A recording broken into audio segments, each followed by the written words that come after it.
Ukraine और रूस के बीच में ये युद्ध हो रहा है, उसका ये 6वां हफ्ता है। 41 दिन हो चुके हैं। तो लेटेस्ट इसके अंदर जो बातें उभर के आई हैं वो ये है कि जेलेंस्की ने रूस की जनता को संबोधित किया है और ये कहा है कि रूसी नागरिकों को कि यह उचित समय है, ये सही समय है जब आपको ये सोचना है कि रूस को लड़ाई जारी रखनी चाहिए या शांति चाहिए। एक तरह से उसने रूस की जनता के ऊपर छोड़ा है कि वो अपने देश के राष्ट्रपति को समझाएं कि लड़ाई बंद करें और शांति की स्थापना करें।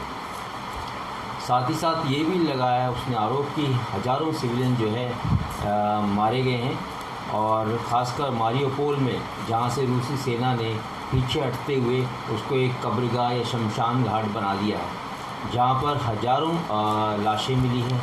और उन लाशों को गाड़ने के बजाय अब उन्होंने जो है मोबाइल क्रेमेटोरियम का इंतज़ाम किया है और मारियोपोल में जो है लाशें जलाई जा रही हैं उस क्रेमेटोरियम में। और ये मास मर्डर जो वहाँ पे हुआ है उसके बारे में दुनिया के 41 देशों ने ये कहा है इंटरनेशनल क्रिमिनल कोर्ट को कि इसकी जांच होनी चाहिए।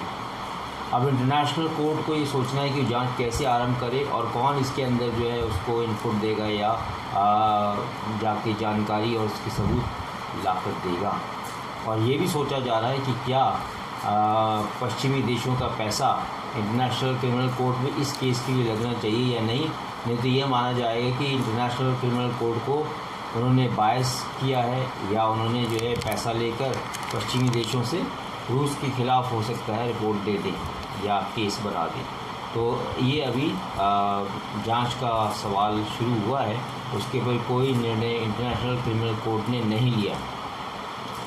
साथ ही साथ अब ये एक बात आ रही है सामने कि हो सकता है कि रूस अब टैक्टिकल न्यूक्लियर वेपन का इस्तेमाल करे यूक्रेन के अंदर, जबकि टैक्टिकल न्यूक्लियर वेपन जो है रूस में कमांडर्स को दिए गए हैं कि वर्ल्ड वॉर 2 के बाद ये लड़ाई के दौरान इस्तेमाल करने के लिए टैक्टिकल वेपन न्यूक्लियर के वो दिए हुए हैं। अब आपको मैं बता दूं कि टैक्टिकल वेपन जो है न्यूक्लियर वेपन है वो 1 किलोटन परमाणु बम की क्षमता का कुछ परसेंटेज, कुछ खास हिस्सा होते हैं, बहुत ज़्यादा नहीं, जिससे कि टैक्टिकल न्यूक्लियर वेपन बनाया जाता है। क्योंकि 1 किलोटन में न्यूक्लियर वेपन में कई हज़ार गुना TNT के विस्फोट के बराबर विध्वंसक शक्ति होती है। तो इसका डर जो है सता रहा है। वो इसलिए सता रहा है कि ये माना जा रहा है पश्चिमी देशों के द्वारा, रूसी देशों या बाकी देशों के पश्चिमी देशों और यूरोपियन देशों के द्वारा कि चूँकि रूस लड़ाई में जो है पिछड़ गया है, तो उसको बहुत ज़्यादा नुकसान यूक्रेन की सेना ने पहुंचाया है। हज़ारों सोल्जर उसके मारे गए हैं, हज़ारों कैप्चर हुए हैं, कई सौ टैंक बर्बाद हुए हैं, कई सौ हेलीकॉप्टर और एयरक्राफ्ट उनके नष्ट किए हैं यूक्रेन की सेना ने। तो अब इस गफलत की स्थिति में पहले हो सकता है कि रूस इस तरह का कदम उठाए, क्योंकि उसको इंटरनेशनल स्तर पर या वैश्विक पटल पर रूस की सेना को एक प्रोफेशनल मॉडर्न आर्मी के तौर पर जाना जाता था। लेकिन उसका जो हाल यूक्रेन में हुआ है उसमें ये पता चलता है कि ना तो उसकी कोई बहुत अच्छी तैयारी थी, ना वो एक संगठित सेना थी, ना उसके अंदर आत्मविश्वास था। हालांकि इक्विपमेंट, वेपन सिस्टम उसके पास आला दर्जे के हैं, लेकिन मेरे ख्याल से मनोबल की कमी रही होगी, जिसकी वजह से ये जो है एक विश्व स्तर की सेना का मजाक बनकर रह गया है यूक्रेन के लड़ाई के मैदान में।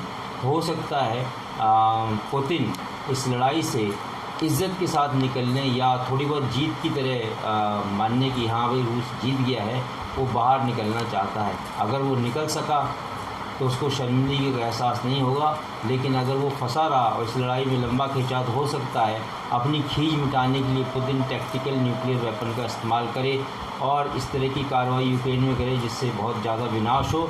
और हो सकता है द्वितीय युद्ध के बाद ये एक महायुद्ध नया खड़ा हो जाए, जहाँ पर दूसरे नेटो देश भी इसके अंदर शामिल हों।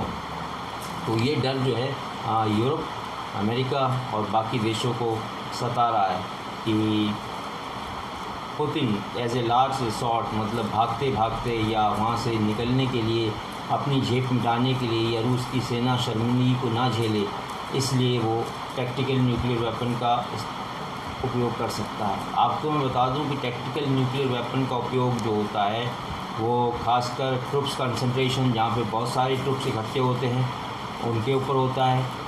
दूसरा लॉजिस्टिक्स एरिया, जो आपका सामान रसद का जो गोडाउन या मल्टीपल एरियाज़ है जहाँ पे वो आपका लॉजिस्टिक्स जमा होता है या स्टोर होता है, वहाँ पर जहाँ पे गाड़ियों का कंसंट्रेशन होता है, मिलिट्री की व्हीकल्स का, टैंक्स का, आर्टिलरी गन्स का, वहाँ पर इसका उपयोग होता है। साथ ही साथ सिविल एरियाज़ में रेलवे मार्शलिंग यार्ड्स हो गए या फूड कॉरपोरेशन जैसे होते हैं, उनके गोडाउन या स्टोरेज हो गए, जहाँ पे ग्रेन या ऑयल या और दूसरी स्टोरेज फैसिलिटीज़ हैं जो कि जनता के या राष्ट्र के हित में काम आती है। मैसिव, जहाँ पे पानी के बड़े बड़े डैम हैं या जहाँ पे वाटर स्टोरेज होता है जिससे ट्रिब्यूटरीज़ को और बाकी जगह को पहुँचाया जाता है, या बहुत बड़े बड़े एयरफील्ड जो सिविलियन और मिलिट्री के अलावा होते हैं, उनके ऊपर ये टैक्टिकल न्यूक्लियर वेपन का इस्तेमाल किया जाता है ताकि लड़ाई बिल्कुल ख़त्म हो जाए, स्टैंड स्टिल पर आ जाए और दुश्मन घुटने टेक दे, क्योंकि इतना विध्वंस, इतना विनाश उसके द्वारा हो जाता है कि घुटने टेकने पड़ते हैं, उसके अलावा कोई चारा नहीं होता।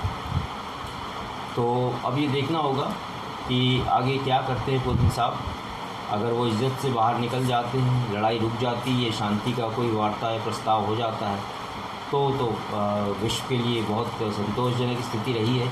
लेकिन अपने आप को एक महाशक्ति के रूप में प्रदर्शित करने के लिए और भागती हुई या हारती हुई या नुकसान पहुंचती हुई रूसी सेना को अपनी इज़्ज़त को बचाने के लिए और ये दिखाने के लिए कि हम महाशक्ति हैं, पुतिन हो सकता है टैक्टिकल न्यूक्लियर का उपयोग करें। तो समय बताएगा आगे क्या होता है। सभी लोग कह रहे हैं कि इस तरह की बातचीत हो, जेलेंस्की को सुरक्षा की गारंटी मिले। विश्व के कुछ देशों ने अपना प्रस्ताव रखा है कि वो रूस और यूक्रेन के मीडिएटर बनने की तैयार है। तो उम्मीद है कि कुछ पॉजिटिव इसमें से निकलेगा और ये युद्ध जो बिना बात चल रहा है, जिसका कोई सार नहीं है, जिसका कोई उद्देश्य नहीं है, वो ख़त्म होगा। और जो यूक्रेन की जनता त्राही कर रही है, उसको थोड़ी समय बाद राहत मिले। तब तक मैं और इन्फॉर्मेशन अगले वीडियो में डालूँगा। मेरे चैनल को सब्सक्राइब कीजिए, लाइक कीजिए और अपने मित्रों को फॉरवर्ड कीजिए। और अगर आपके कोई क्वेश्चन है या आप किसी चीज़ के बारे में जानना चाहते हैं तो आप मुझे कमेंट बॉक्स में लिख सकते हैं। मैं नए वीडियो बनाकर आपके समक्ष प्रस्तुत होऊंगा। Keep watching, thank you very much.